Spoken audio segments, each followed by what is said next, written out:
పఠింప శ్రేష్ఠ గ్రంథము బైబిల్, పఠింప శ్రేష్ఠ గ్రంథము బైబిల్. అనుదినము పఠించిన ప్రేమతోడ నడుపును, ఓ పఠింప శ్రేష్ఠ గ్రంథము బైబిల్. ప్రభునందు ప్రేమైనటువంటి ఈటీవీ ప్రేక్షకులకు యేసుక్రీస్తు వారి నామములో శుభవందనములు తెలియజేస్తుంటున్నాను. అలాగున భారతదేశంలో ప్రపంచ దేశాలలో ఉన్నటువంటి నా ప్రియమైనటువంటి సహోదర సహోదరులందరికీ యేసుక్రీస్తు వారి నామములో మరి శుభవందనములు తెలియజేస్తూ ఉంటున్నాను. ఈ సమయంలో మరి మీ ముందుకు రావడానికి గల కారణం ఏంటంటే, సోషల్ మీడియాలో అనేకులు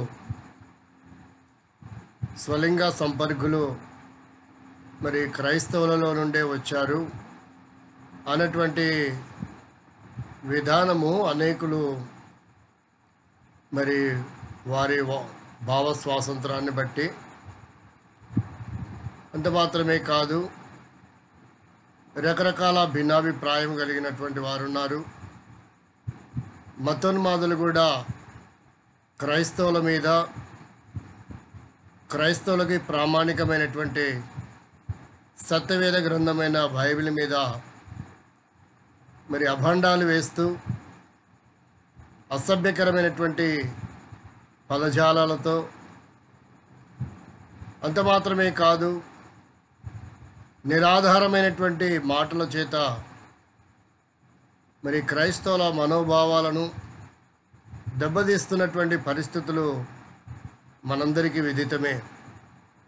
కాబట్టి కొంతమంది సహోదర సహోదరులు మరి స్వలింగ సంపర్కం అనేటువంటి విధానంలో మీరేమైనా సమాచారము మరి ప్రశ్నిస్తున్నటువంటి మాకు, డౌట్ ఉన్న మాకు, అలాగున అనేకులకు ఇలాంటి డౌట్స్ ఉండొచ్చు. కాబట్టి సోషల్ మీడియా ద్వారా ఏదైనా ఒక వీడియో చేసి మరి వీడియో అప్లోడ్ చేస్తే యూట్యూబ్లో మాలాంటి యవనస్తులు మరి సంఘస్థులు క్రైస్తవులు అనేకులకు ఈ సత్య సమాచారము చేరవేసిన వారు అవుతారు. మీరు కూడా ఏదైనా ఒక వీడియో ప్రభు మీకు భారం ఇస్తే మరి చేయమని చెప్పినప్పుడు నేను కూడా కొన్ని మాసాల నుంచి ప్రార్థన చేస్తూ వచ్చాను.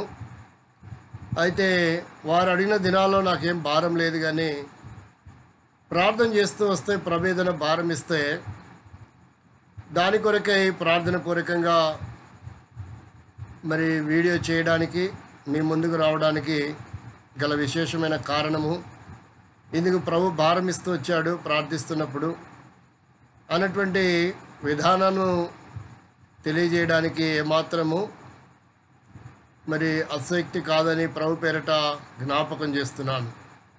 ఇంత మాత్రమే కాదు, ప్రాముఖ్యంగా శివశక్తి ప్రెసిడెంట్గా ఉన్నటువంటి మరి కరుణాకర్ సుగుణ ఎవరైతే ఉన్నారో, తాను సోషల్ మీడియాలో ఒక వీడియో అప్లోడ్ చేశాడని అనేకులు క్రైస్తవ సహోదరులు ఆ వీడియో చూసి ఇలాగున తను మాట్లాడుతున్న మాటలు చాలా మా మనోభావాలు దెబ్బతింటున్నాయి, అనేకులు బాధపడుతున్నారు బ్రదర్, మీరేమైనా వీడియో చేయగలరా అని మరి వారు కోరిన సమయాన్ని బట్టి నేను కూడా ప్రార్థన చేస్తూ వచ్చాను. ప్రభు భారం ఇస్తే కంపల్సరీ దాని కొరకే వీడియో అప్లోడ్ చేస్తాను అన్నటువంటి మాటలు కొన్ని మాసాల క్రితమే నేను జ్ఞాపకం చేస్తూ వచ్చాను. ప్రియమైనటువంటి సహోదరి సహోదరులారా, కరుణాకర్ సుగుణ ఎవరైతే ఉన్నారో తనని అనేకులు మతోన్మాదులుగా ప్రకటిస్తూ ఉంటున్నారు. తనను గురించి నేనేమి అతను మతోన్మాదని ప్రకటించడానికి నాకు అలాంటి తలంపు భారం ఏమాత్రమైతే లేదు. తను ఎవరైనప్పటికీ మన సహోదరుడే, భారతీయుడే అనేటువంటిది నా అభిప్రాయం. అయితే తను క్రైస్తవులని ఎందుకు ఇలా దుర్భాషలు ఆడుతున్నాడు అనేది మరి తనకే అలాంటి అభిప్రాయం కలిగిందా, లేక తన వెనుక ఎవరైనా ఉండి అలాగున తనను ప్రకటించేటట్టు చేస్తున్నారా అనేది మరి క్రైస్తవులకు సంఘంలో ఉన్నటువంటి వక్తలు విఘ్నులైన వారందరికీ అది సుస్పష్టము చేయబడినటువంటి విషయమే. అయితే కొన్ని సంవత్సరాల నుంచి తను క్రైస్తవ మీద ప్రత్యేకంగా టార్గెట్ చేస్తూ అనేక పర్యాయములు ఆయన విశ్వసిస్తున్నటువంటి ప్రామాణిక గ్రంథాలలో సరైనటువంటివి ప్రకటించలేనటువంటి పరిస్థితులు క్రైస్తవులందరికీ సోషల్ మీడియా ద్వారా విదితమే. అయితే స్వలింగ సంపర్కులు అనేటువంటిది క్రైస్తవులే దానికి మూలము, క్రైస్తవుల దగ్గర నుంచే వచ్చింది. ప్రపంచానికి దరిద్రాన్ని క్రైస్తవులే వ్యాపింపచేస్తూ వచ్చారు అనేటువంటి మాటలు మరి సహోదరులు, యవనస్తులు, కొంతమంది సహోదరులు నాకు తెలియపరచడం ద్వారా నాకు కూడా కొంత బాధ అనిపించింది. వీళ్ళెందుకు ఇలా మాట్లాడుతున్నాడు కరుణాకర్ సుగుణ గారని. అందుకని ప్రార్థిస్తూ వచ్చినప్పుడు ప్రభు నాకు ఇచ్చిన భారాన్ని బట్టి సత్యవేద గ్రంథం బైబిల్లో కొన్ని లేఖనాలు ప్రభు నా హృదయం నాకు తలంపుల్లోకి తీసుకొస్తూ వచ్చాడు. వాటిని బట్టి మీ ముందుకు లేఖనాలు కొన్ని తీసుకొచ్చి ఈ విషయాన్ని అసలు ఎక్కడ ప్రారంభమైంది, దాని మూలాలేంటి అన్నటువంటి సత్యాన్ని పరిశీలన కొరకై మరి దేవుని వాక్యంలో ఈ వీడియో మొదటి నుంచి చివరి వరకు చూడండి. మరి చూసిన తర్వాత మీ అభిప్రాయం ఏంటో కామెంట్ రూపంగా తెలియపరచండి. అంత మాత్రమే కాదు, మరి ఈ వీడియో మీకు, మీ స్నేహితులకు, అనేకులకు చేరేటట్లు చివరికి కరుణాకర్ సుగుణకు చేరే వరకు ఈ వీడియోను మీరు షేర్ చేస్తూ రావాల్సిందిగా ప్రభు పేరిట మీ అందరికీ విన్నవించుచున్నాను. కనుక ప్రేమైనటువంటి సహోదరి సహోదరులారా, దేవుని వాక్యంలో మనము పరిశీలన చేయగలిగితే చూడండి, ఒక భాగాన్ని చదువుకుంటాం. తిమోతికి సత్యవేద గ్రంథము, తిమోతికి రాసిన మొదటి పత్రిక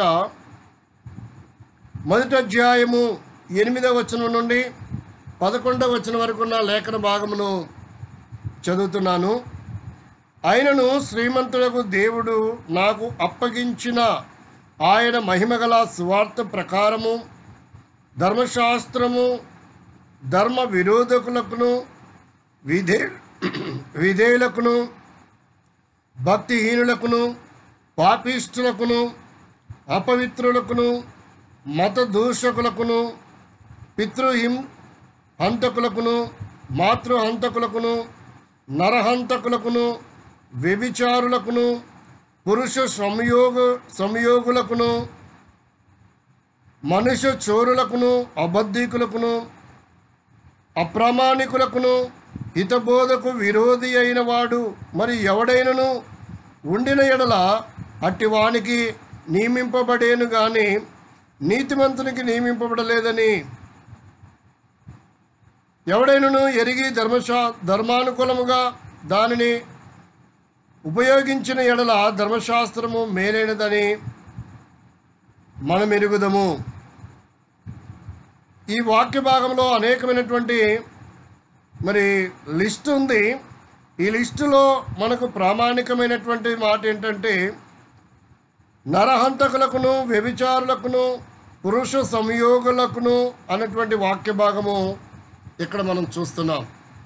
దీని కొరకై ప్రార్థన చేసి కొంచెం ముందుకు వెళ్దాం. ప్రభు మన సహాయం కొరకై. ప్రేమగల తండ్రి, ఈ మాటలను ప్రభు మరి వీక్షిస్తున్నటువంటి వారికి, నాకు, అనేకులకు, భారతదేశంలో ఉన్నవారు ఎవరైతే క్రైస్తవుల మీద స్వలింగ సంపర్కులు క్రైస్తవత్వం నుంచి వచ్చిందని మతోన్మాదులుగా ఉంటున్నారో, అలాగే ప్రపంచ దేశాలలో ఉన్నటువంటి వక్తలు విఘ్నులైన వారికి ఈ వీడియో ద్వారా సత్యాన్ని గ్రహించగలిగేటట్లు సహాయపడమని, వీక్షిస్తున్న వక్తలు విఘ్నులందరికంటే ఆ తెలుపుడు నిష్ప్రయోజకుని దాసుని మరుగుపరిచి మీరే మాట్లాడి మహిం పొందమని వందనములు చెల్లిస్తూ యేసుక్రీస్తు నామంలో ప్రార్థిస్తున్నాం తండ్రి, ఆమేన్. ప్రియమైన సహోదరి సహోదరులారా, ఇక్కడ రాయబడినటువంటి పురుష సంయోగులకును అనేటువంటి మాటలు, పాపిష్టులకును, ఇక పెద్ద లిస్ట్ ఉంది. మీ దగ్గర బైబిల్ ఉంటే తీసి మీరు కూడా చదివి ఈ విషయాన్ని తెలుసుకోవచ్చు. ఎందుకు ఇలాంటి మాటలు సత్యవేద గ్రంథం బైబిల్లో, నూతన నిబంధన గ్రంథంలో సంఘానికి విశదీకరిస్తూ ఉంటున్నాడు అనేది మనం జ్ఞాపకం చేసుకోవడానికి ముందు ఈ పత్రికని దేవుడు అపోస్తలుడైన పౌలు చేత రాయించినట్లుగా క్రీస్తు శకము 62వ సంవత్సరము ఆ కాలంలో రాయించినట్లుగా వ్యాఖ్యానకర్తల అభిప్రాయము. 6 అధ్యాయాలు కలిగిన ఈ మొదటి తిమోతి పత్రిక 113 వచనాలు రాయబడి ఉన్నాయి. ముఖ్య వచనము 3వ అధ్యాయము 15వ వచనము, 6వ అధ్యాయము 11వ వచనము. పౌలు మొదటి మిషనరీ పరిచర్య ద్వారా తిమోతి రక్షించబడుట అనేటువంటి విషయము ఈ పుస్తకంలో మనం చూస్తాం.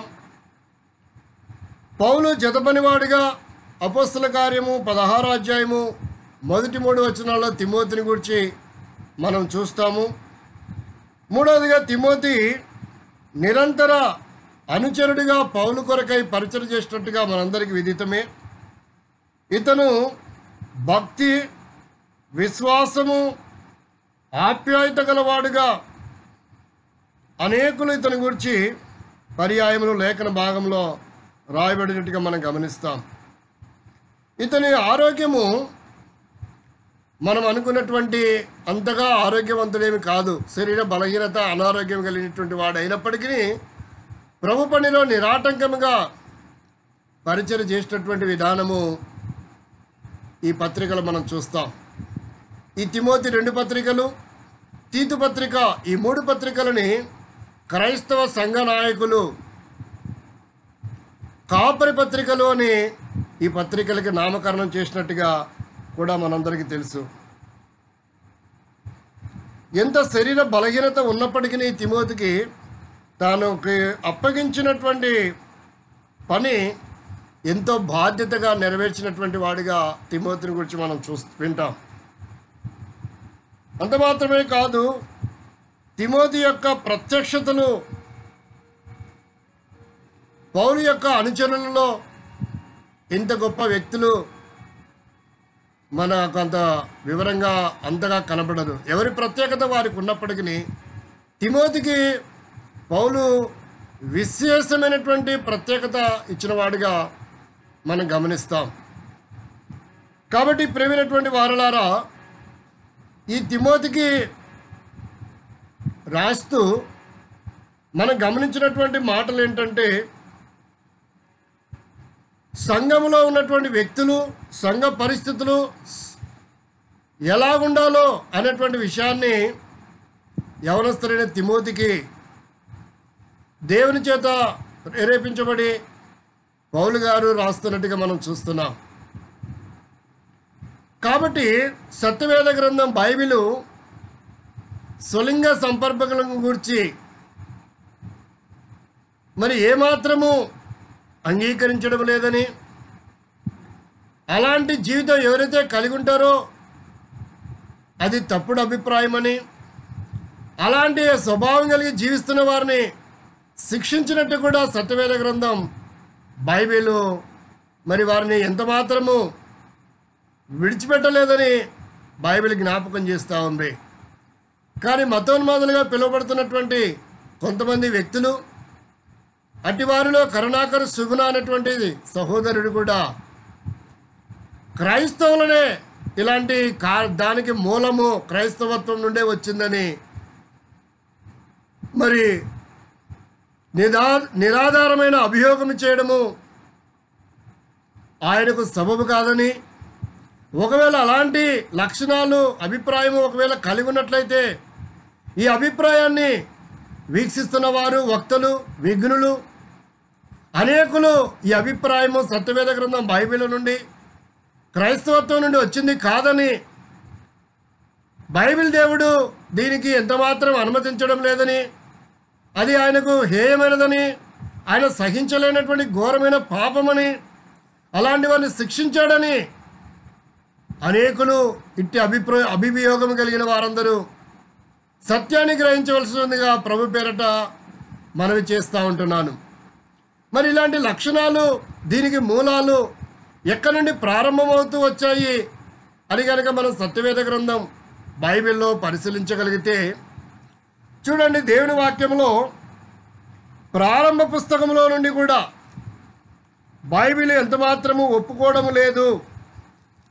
ఇవాళ కాదండి, ప్రారంభ దినాల నుండి కూడా బైబిల్ ఒప్పుకోవడం లేదనడానికి బైబిల్లో ఆధారాలు ఉన్నాయి. బైబిల్ దేవుడు క్రైస్తవత్వం ఇందుకు మూలం అనడానికి అదొక దురుద్దేశమే. అది క్రైస్తవుల మీద అభండాలు వేస్తున్నారు, అది నిరాధారమైనటువంటిదని సత్యవేద గ్రంథంలో మనము పరిశీలించవచ్చు. చూడండి, ఆదికాండం 19వ అధ్యాయము 19వ అధ్యాయంలో చూస్తే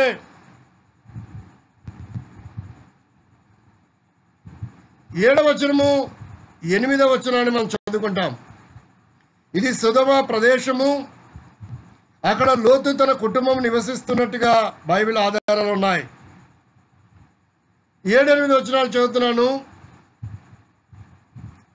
అనులారా 6వ వచనం నుండి, లోతు వెలుపల ద్వారమునొద్దనున్న వారి దగ్గరకు వెళ్ళి తన వెనుక తలుపు వేసి, అనులారా ఇంత పాతకము కట్టుకొనకుడి, ఇదిగో పురుషుని ఎరగని 2 కుమార్తెలు నాకు ఉన్నారు అనేటువంటి మాటలు మనం చూస్తున్నాం.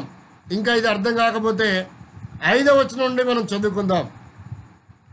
5వ వచనం దగ్గరకు వస్తే ఎవరెవరు వచ్చారు, ఎలాంటి వారు వచ్చారు అనేది 4వ వచనం నుంచి చదువుతున్నాం. చూడండి, వారు పండుకొనక ముందు ఆ పట్టణస్థులు అనగా సొదొమ మనుషులు, బాలురు, వృద్ధులు, ప్రజలందరూ నలుదిక్కుల నుండి కూడి వచ్చి ఆ ఇల్లు ముట్టవేసిరి. అంటే లోతు కుటుంబం దగ్గరికి అతిథులు వచ్చారు, పురుషులు. ఎప్పుడైతే వారు వచ్చారో వారు చక్కని వారు, అందమైన వారని సొదొమ మనుషులకు ఇలాంటి దురుద్దేశం ఉంది. వారిది మమ్మల్ని మా దగ్గర పంపించు, మేము వారితో మరి సంగమం చేయాలన్నటువంటి మాటలు ఉద్దేశం వాళ్ళు కలిగి బాలురు, వృద్ధులు, ప్రజలందరూ వచ్చినట్టుగా ఇక్కడ బైబిల్ ఆధారం ఉంది. 4వ వచనంలో. 5వ వచనం చదివితే, లోతు పిలిచి, ఈ రాత్రిని యొద్దకు వచ్చిన మనుషులు ఎక్కడా, మేము వారిని కూడినట్లు మా యొద్దకు వారిని వెలుపలికి తీసుకొని రమ్మని అతనితో చెప్పగా. చూడండి ప్రియమైనటువంటి వారలారా, బైబిల్ ఎంత మాత్రము ఇలాంటి స్వలింగ సంపర్కులని మరి అనుమతించడం లేదు, అది దేవుడు సహించడం లేదు. మూడవదిగా చూస్తే అలాంటి స్వభావం కలిగినటువంటి సొదొమ గొమొర్రా ప్రజలను అగ్నిగంధకములతో దేవుడు నాశనం చేస్తూ వచ్చాడు. ఇలాంటి దుర్మార్గత ఈ ప్రదేశంలో ఉంది అని బైబిల్ ఏమాత్రము సపోర్ట్ చేయదండి. అలాంటి దానికి బైబిల్ దేవుడు కూడా సపోర్ట్ చేయడు, క్రైస్తవత్వం అంతకన్నా సపోర్ట్ చేయదు. ఈ సత్యాన్ని ఎవరైతే బైబిల్ దేవుడు, క్రైస్తవుడు, ఈ బైబిలే క్రైస్తవత్వమే దానికి మూలము, స్వలింగ సంపర్కానికి కారణమని అభియోగం చేస్తున్నారో వారందరూ ఈ సత్యాన్ని గ్రహించవాలని, సరైన విధానంలో బైబిల్ చదవాలని, మిటిమిటి జ్ఞానంతో ఏదో 2-3 వాక్యాలు అక్కడెక్కడ చూసి మరి వారి ద్వారా వీరి ద్వారా సేకరించి ఇలాంటి అభియోగం చేయడము వారికి ధర్మము కాదని ప్రభు పేరట భారతీయుడిగా, ఒక సహోదరుడిగా, ఒక సేవకుడిగా ఈ మాటలు హెచ్చరిక చేస్తుంటున్నాను ప్రేమతో. కనుక ప్రియమైన వాళ్ళారా, మరి చూస్తే అసలు దీనికి కారణం ఏంటి అని కనుక మనం గమనించగలిగితే, ప్రారంభ దినాలలోనే ఏ సనాతన ధర్మం అయితే మనం చెప్పుకుంటున్నామో అలాంటి సనాతన ధర్మంలోనే ఇది ప్రబలుతూ వచ్చింది, స్వలింగ సంపర్కం అనేది. కాబట్టి బైబిల్ కాదు, క్రైస్తవులు కాదు, అది ఇజ్రాయెల్ దేశం నుంచి రాలేదు అని సుస్పష్టము చేయబడడానికి కొన్ని ఆధారాలు మీ ముందు ఉంచుతాను. ఇది తప్పుడుగా తీసుకోకండి. భారతదేశంలో ఉన్న సనాతన ధర్మంలో ఉన్న వారందరిని అనడం లేదు, అలాగనే భారతీయులందరినీ అనడం లేదు. ఎవరైతే ఈ అభియోగం చేస్తూ వచ్చారో కరుణాకర్ సుగుణ అనే అతనికి మాత్రమే ఈ విషయాన్ని తెలియపరుస్తున్నాను. ఈ వీడియో అతనికి చేరేదాకా మీరు షేర్ చేస్తూ రావాలని అంత మాత్రమే కాదు, క్రైస్తవ సంఘానికి వక్తలు, విఘ్నులైన వారు, ఈ వీడియో వీక్షిస్తున్న వారందరికీ, మీ స్నేహితులకు, మీ సుప్రచితులకు కూడా షేర్ చేస్తూ కరుణాకర్ సుగుణ చేరేదాకా షేర్ చేయాలని ప్రభు పేరట తెలియజేస్తూ ఉంటున్నాను. దీని మూలాలు కనుక మనం గమనిస్తే, ప్రేమైనటువంటి వారలారా, ఇది ఇజ్రాయెల్ జాతిలో నుండి వచ్చింది కాదు.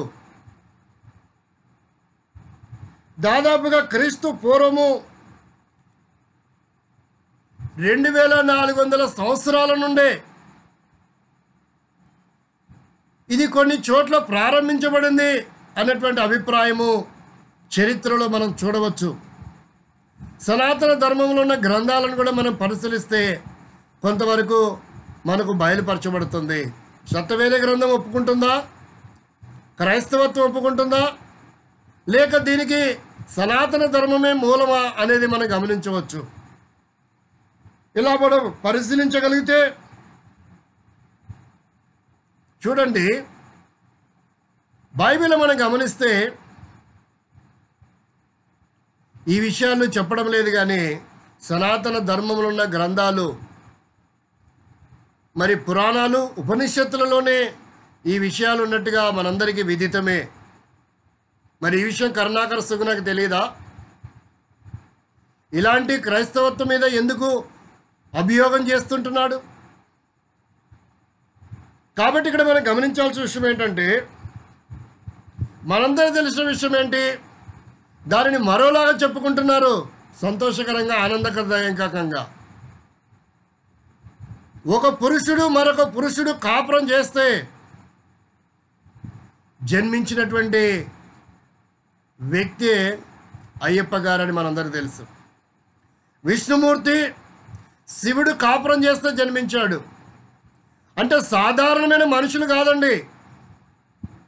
సనాతన ధర్మము ఎవరికైతే ప్రాముఖ్యతనిస్తూ వచ్చిందో వారే ఇలాంటి పనులు చేస్తూ వచ్చారు. ఈ సత్యాన్ని గ్రహించాలి. విష్ణుమూర్తి, శివుడు కాపురం చేస్తే పుట్టినవాడు అయ్యప్ప. ఒక సాధారణమైన మనుషుల సంగతి కాదు ఇది. సనాతన ధర్మానికి విశేషము అనుకున్నటువంటి వ్యక్తుల దగ్గర ప్రారంభమైంది. అంత మాత్రమే కాదు, రెండవ విధానంలో మనం గమనిస్తే శివుడు సగము పురుషుడిగా సగము స్త్రీగా ఉన్నట్టుగా, ఆ తర్వాత అర్ధనారీశ్వరుడు అని పిలువబడుతున్నటువంటి విషయము మనందరికీ విదితమే. కనుక ప్రియమైనటువంటి భారతదేశంలో ఉన్న సహోదర సహోదరులారా, ఈ సత్యాన్ని గ్రహించాలి. అంత మాత్రమే కాదు, బైబిల్లో మనుషులు చేస్తూనే దేవుడు ఒప్పుకోలేదు. సనాతన ధర్మములో ఎవరైతే దేవతలు, దేవుళ్ళని పిలువబడుతూ వచ్చారో వారి దగ్గరనే ప్రారంభించబడిందని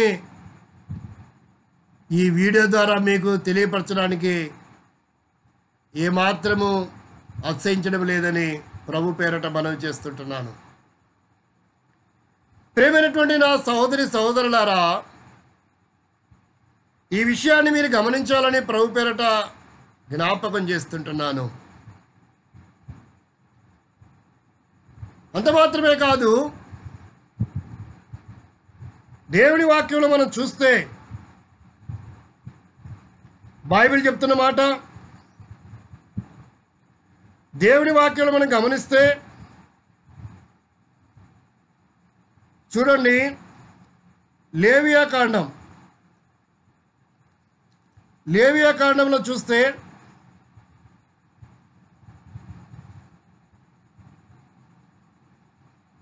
20వ అధ్యాయం 13వ వచనం. 20వ అధ్యాయం 13వ వచనంలో ఇలా రాయబడింది, ఒకడు స్త్రీతో శయనించినట్లు పురుషునితో శయనించిన ఎడల వారిద్దరూ ఏ క్రియను చేసిరి గనుక వారికి మరణ శిక్ష విధింపవలెను. తమ శిక్షకు తామే కారకులు.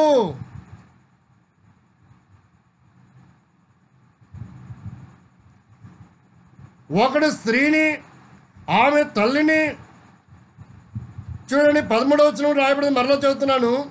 ఒకడు స్త్రీతో శయనించినట్లు పురుషునితో శయనించిన ఎడల వారిద్దరూ ఏ క్రియను చేసిరి గనుక వారికి మరణశిక్ష విధింపవలెను, తమ శిక్షకు తామే కారకులని సత్యవేద గ్రంథం బైబిల్ సెలవిస్తూ ఉంటుందండి. కానీ ఈనాడు అంటున్నారు, అభియోగం చేస్తున్నారు, నిరాధారమైనటువంటి అభియోగము, క్రైస్తవత్వం మీద ద్వేషంతో కూడినటువంటి అభియోగం ఏంటంటే ఇది ఇజ్రాయెల్ జాతి నుండి ప్రారంభించబడింది, బైబిల్ దీనికి అనుమతిస్తుంది అని మూర్ఖపు విధానంలో మాట్లాడడము సబబు కాదని, ఇలాంటి చెడు అభిప్రాయాన్ని మానుకోవాల్సిందిగా సత్యాన్ని చక్కగా పరిశీలించి తెలుసుకోవాల్సిందిగా ఎవరైతే మతోన్మాదులుగా ఉండి ఇలా క్రైస్తవుల మీద బైబిల్ మీద అభాండాలు వేస్తున్నారో వారిని ఒక భారతీయుడిగా, ఒక దైవసేవకుడిగా హెచ్చరిస్తూ ఉంటున్నాను. సత్యాన్ని సావధానంగా పరిశీలించి తెలుసుకోవాలని ప్రభు పేరిట మనవి చేస్తూ ఉంటున్నాను. ప్రియమైన వారులారా, ఇంకా కొంత చరిత్రలోనికి మనం కనుక వెళ్ళి చూడగలిగితే, చరిత్రలోనికి వెళ్ళి కనుక మనం చూడగలిగితే దీనికి అసలు ప్రారంభము ఎక్కడ ప్రారంభమైంది అని కనుక మనం ఆలోచన చేయగలిగితే, ఇది మొట్టమొదట ప్రపంచ దేశాలలో అతి ప్రాముఖ్యమైనటువంటి నాగరికతగా పిలువబడుతున్నటువంటి, మొట్టమొదటి నాగరికతగా పిలువబడుతున్నటువంటి ఈజిప్టులో ప్రారంభమైంది. రెండవ నాగరికత మెసొపొటేమియా నాగరికత, మూడవ నాగరికత చైనా నాగరికత, నాలుగవ నాగరికత సింధు నది తీరమున వెలసిన భారతదేశపు నాగరికత, సింధు నాగరికత. ఇది మొట్టమొదట ప్రారంభించబడింది ఈజిప్ట్లో ఎన్సెంట్ అనే ప్రదేశంలో ప్రారంభించబడుతూ వచ్చింది స్వలింగ సంపర్కం అనేటువంటిది. ఆ తర్వాత అది మెసొపొటేమియాకు కూడా వ్యాపిస్తూ వచ్చింది. ఆ తర్వాత సిరియా, ఇలా కొన్ని దేశాలకు అది ప్రబలుతూ వస్తూ వచ్చింది. దాదాపు ప్రపంచమంతటికి ఇది వ్యాపకము జరుగుతూ వస్తుంది. కాబట్టి ఇజ్రాయెల్ జాతి నుండి వచ్చిందనేటువంటిది చరిత్రలో ఏ ఆధారాలు లేవని, ఎవరైతే మతోన్మాదులు ఇలాగనే క్రైస్తవుల మీద అభండాలు వేస్తున్నారో వారు సరి చేసుకోవాలని, ఇలాంటి అభియోగాలను వెనక్కి తీసుకోవాలని, క్రైస్తవులకు క్షమాపణ చెప్పాలని, సత్యాన్ని గ్రహించాలని ప్రపంచ చరిత్రలో సరైన విధానంలో తెలుసుకుంటే మంచిది. ప్రియమైనటువంటి సహోదరి సహోదరులారా, ఈ సత్యము నిజమే కాబోలు, అంతలేందే కరుణాకర్ సుగుణ అంటాడా అన్నటువంటి అభిప్రాయం ఎవరైతే కలిగి ఉంటున్నారో వారందరికీ చెప్తున్నటువంటి మాట, ఒక భారతదేశపు సహోదరుడిగా, భారతీయుడిగా, ఒక క్రైస్తవ సేవకుడిగా చెప్తున్నాను ప్రేమపూర్వకంగా, ఇలాంటి అభియోగాలు మానుకోండి, లేదంటే జీవము గల దేవుని చేతిలో పడుట భయంకరం. క్రైస్తవులు కానీ, క్రైస్తవ నాయకులు కానీ మీ మీద ఎలాంటి దాడి ఎవరు చేయరండి. ఎందుకంటే క్రీస్తు లాంటి బోధలు సంఘంలో ఉన్నటువంటి క్రైస్తవ సంఘానికి కానీ క్రైస్తవులకు కానీ చెప్పలేదు దాడులు చేయాలని. కాబట్టే ప్రేమపూర్వకంగా ఈ మాటలు మీకు జ్ఞాపకం చేస్తున్నాం.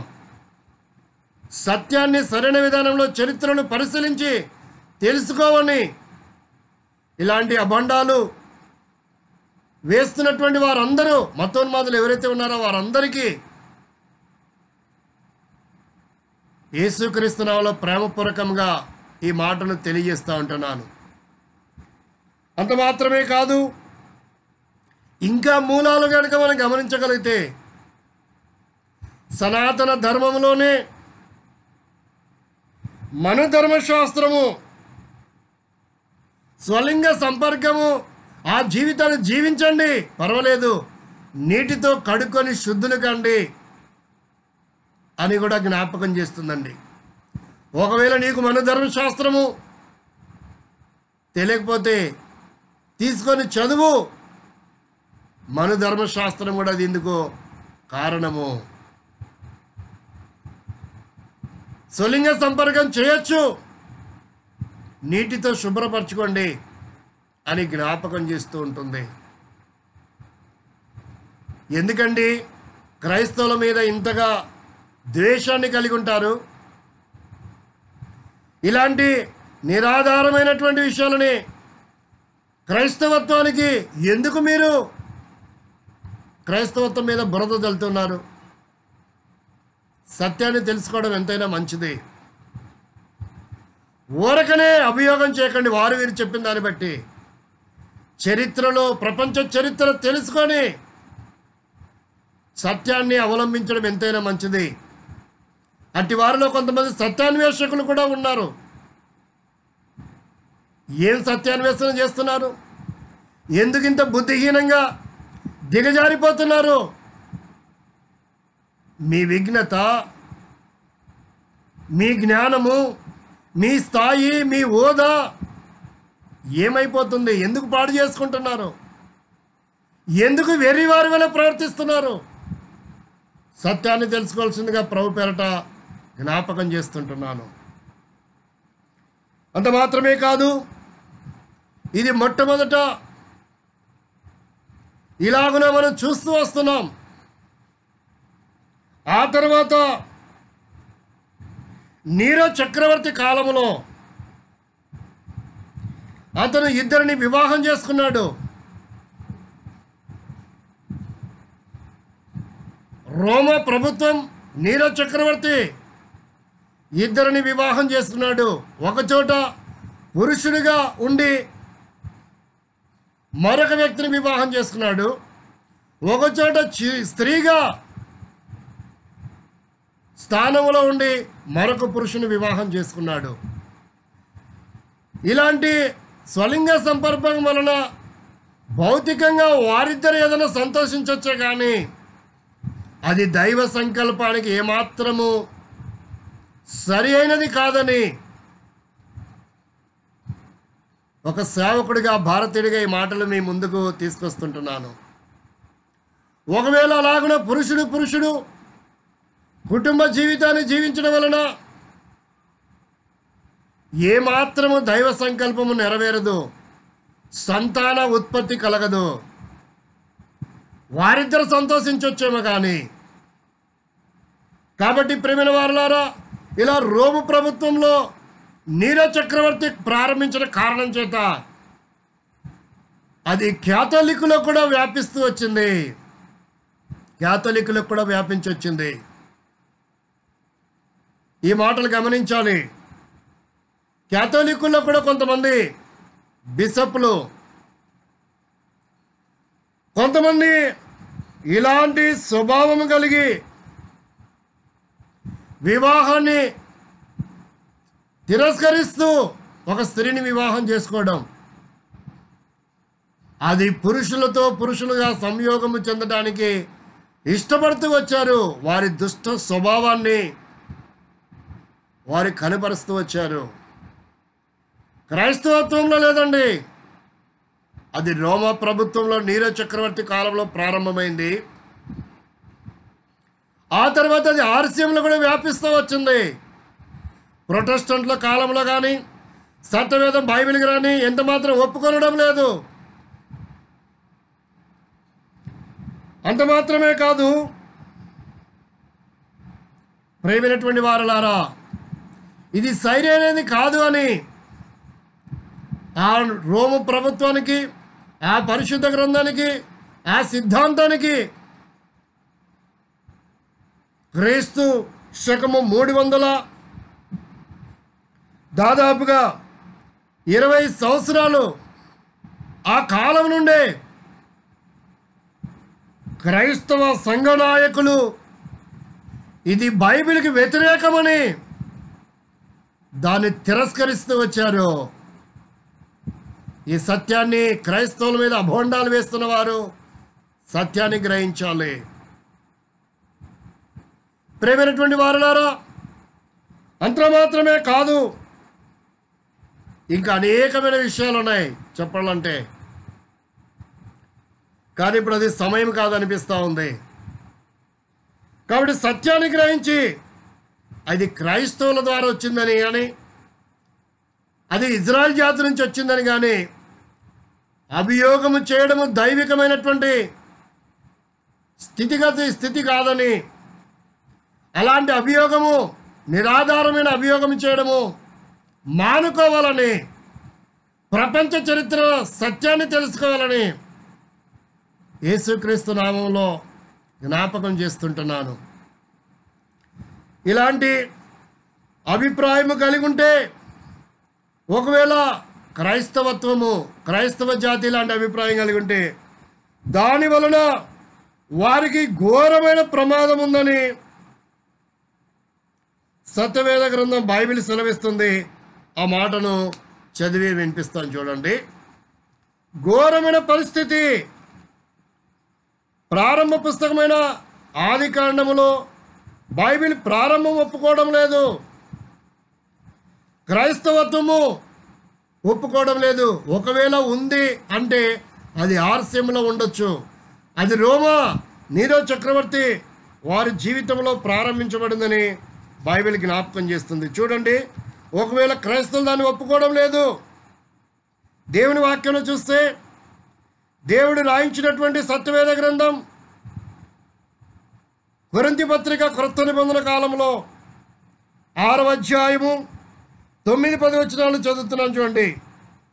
అన్యాయస్తులు దేవుని రాజ్యమునకు వారసులు కానేరని మీకు తెలియదా? మోసపోకుడి, జారులైనను, విగ్రహారాధికులైనను, వ్యభిచారులైనను, ఆడంగితనము గలవారైనను, పురుష సంయోగులైనను, దొంగలైనను, లోబులైనను, త్రాగబోతులను, దూషకులను, దోచుకుని వారైనను దేవుని రాజ్యమునకు వారసులు కానేరని సత్యవేద గ్రంథం నిష్కష్టంగా స్పష్టంగా జ్ఞాపకం చేస్తూ ఉంది.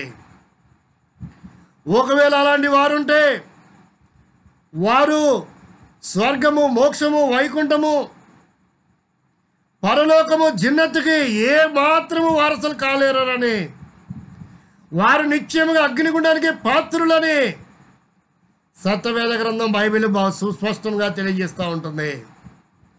ఎంత సత్యాన్ని సత్యవేద గ్రంథం తెలియపరుస్తూ ఉంటే మతోన్మాదులుగా ఉండి, ఇది బైబిల్లో నుండి వచ్చింది, ఇది ఇజ్రాయెల్ జాతి నుంచి వచ్చింది, క్రైస్తవుల నుంచి వచ్చిందని ఎందుకు అభండాలు వేస్తున్నారు?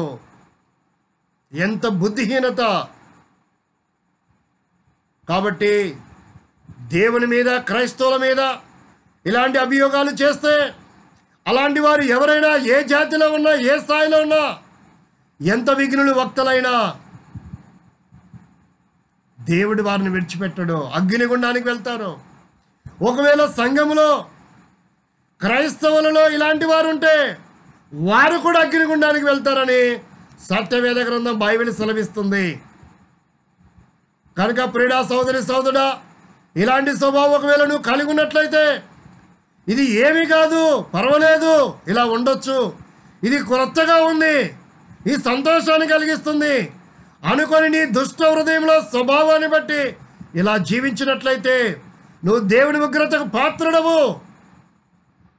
నీతి కర్మ కార్యాలు, ధర్మ కార్యాలు, దాన ధర్మాలు, అన్నదానం, రక్తదానం, నేత్రదానం, గోదానం, భూదానం, ఏ దానం చేసినా అగ్నిగుండ నువ్వు తప్పించుకునలేవు. ఒకవేళ ఇలాంటి స్వభావం కలిగి ఉండి జీవిస్తున్నట్లయితే తప్పించుకునడానికి ఒక గొప్ప అవకాశము బైబిల్ నీకు అవకాశాన్ని కలిగిస్తుంది. అదేమిటి అంటే నువ్వు యేసునాథుని విశ్వసించాలి.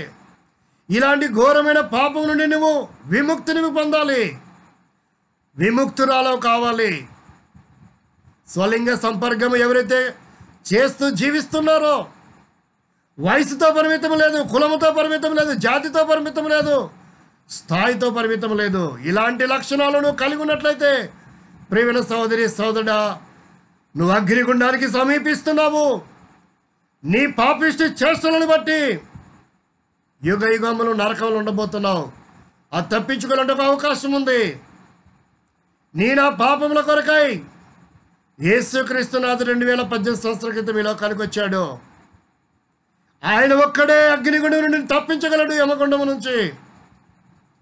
మానవాళి యావత్ పాప పరిహారము కొరకై ఆయన యజ్ఞము చేయబడుతూ వచ్చాడు. ప్రశస్తమైన రక్తమును చిందిస్తూ వచ్చాడు. ఏ నేరము చేయని తాను ఇలాంటి పాపిష్టి స్వభావంతో జీవిస్తున్న మనందరి కొరకై యేసుక్రీస్తు ప్రభు కల్వరి శిలువలో తన యజ్ఞ పశువుగా బలిగా చేయబడుతూ వచ్చాడు. మానవుడు చేసిన తప్పిదాన్ని బట్టి యేసుక్రీస్తు చేతిలో మేకులు కొట్టబడుతూ వచ్చాయి. మానవుడు చేసిన తప్పిదాన్ని బట్టి యేసుక్రీస్తు పాదాల మేకులు కొట్టబడుతూ వచ్చాయి. మానవుడి తప్పుడు ఆలోచన బట్టి యేసుక్రీస్తు హృదయంలో బల్లెపాటు పడబడుతూ వచ్చింది. మానవుడి తలంపులు కూడా చెడిపోయిన కారణం చేత యేసుక్రీస్తు తల మీద ముళ్ళ కిరీటం కొట్టబడుతూ వచ్చింది. ఇలాగున శరీరం అంతా నాగలి చాలముల దునబడుతూ వచ్చింది. నా పాపముల కొరకాయి, పాపిష్టి చేష్టల కొరకాయి. కనుక సత్యాన్ని గ్రహించాలి. యేసుక్రీస్తు చనిపోయి సమాజపడి తిరిగి 3వ దినం లేచాడు. ఇలాంటి పాపిష్టి చేష్టలు, ఆలోచనలు, పద్ధతులు, క్రియలు కలిగిన వారందరి కొరకై ఆయన చేతులు చాపి ప్రేమతో ఆహ్వానిస్తున్నాడు. భారం మోసుకొంచిన సమస్త జనులారా, నా దగ్గర రండి, నేను మీకు విశ్రాంతిని ఇస్తాను, పాపక్షమాపణ ఇస్తాను, శాంతి సమాధానం ఇస్తాను, నెమ్మది ఇస్తాను, ఆరోగ్యం ఇస్తాను, ఆనందాన్ని ఇస్తానని కలిగిస్తూ ఉంటున్నాడు. ఇలాంటి స్వరంగ సంపర్కులుగా జీవిస్తున్న వారు ఎవరికి కూడా నెమ్మది లేదండి. ఈ లోకంలో మీరు పరిశీలిస్తున్న చరిత్రలో ఆధారాలు చూస్తే ఎన్నో వాటికి వారి వ్యసనాలకు బానిసలు అయిపోతున్నారు. చివరికి ఆత్మహత్యలు చేసుకుంటున్నారు, మరణిస్తున్నారు, అకాల మరణాలు చెందుతున్నారు. కాబట్టి స్వలింగ సంపర్కం అనేది అది దైవికమైన క్రమం కాదు. అలాంటి లక్షణాలు కలిగి ఉంటే ఇప్పుడే ఈ క్షణమే నీ మనస్సు మార్చుకోవాలి. యేసును ఆశ్రయించాలి. ఆయన ఒక్కడే నిన్ను విముక్తిని చేయగలడు. యేసునందు విశ్వాసం ఉంచినప్పుడు నీవు నీ ఇంటి వారి రక్షణ పాపక్షమాపణ పొందుతారు. యేసు రక్తం ప్రతి పాపను నిన్ను కడిగి పవిత్రపరుస్తుంది. ఇట్టి దుష్ట స్వభావం నుంచి మాన్పించి నీతిమంతురాలను చేసి నిందారహితుని చేసి నిత్య రాజ్యములో అగ్నిగుండం తప్పించి నిత్య రాజ్యంలో నిన్ను చేర్చబోతున్నాడు ప్రభువైన యేసుక్రీస్తు వారు. నీ కొరకు ప్రార్థన చేస్తాం. ప్రేమగల తండ్రి, ఈ మాటలు ఎవరైతే విన్నారో వారిలో కారం చేయండి. ఇలాంటి పాపిష్ట స్వభావం నుండి, స్వలింగ సంపర్క స్థితిగతులలో నుండి జీవిస్తూ సంతోషిస్తూ ఆనందిస్తూ తాత్కాలికమైన సంతోషం కలిగి జీవించినటువంటి బుద్ధిహీనులందరినీ మనసు మారి నిత్య అగ్నిగుండం తప్పించుకొని మీ రక్తంతో కడగబడి నీతిమంతులు నిందారహితులుగా చేయబడి నిత్య రాజ్యంలో ప్రవేశించడానికి కొరకై అవకాశం కలిగించమని, ఎవరైతే మనసు మార్చుకొని నెమ్మదిని పోగొట్టుకొని జీవిస్తున్నారో, శాంతి సంతోషం సమాధానం కావాలనుకున్నారో అలాంటి వారందరూ మీరు ఆకర్షించండి. మీ రక్తంతో వారి పాపలు కడిగి పవిత్రపరచండి. నిత్య అగ్నిగుండం తప్పించి నిత్య రాజ్యం వారసులుగా చేయమని యేసుక్రీస్తు వారి నామములో స్తుతించి ప్రార్థిస్తుంటున్నాం తండ్రి. ఆమేన్.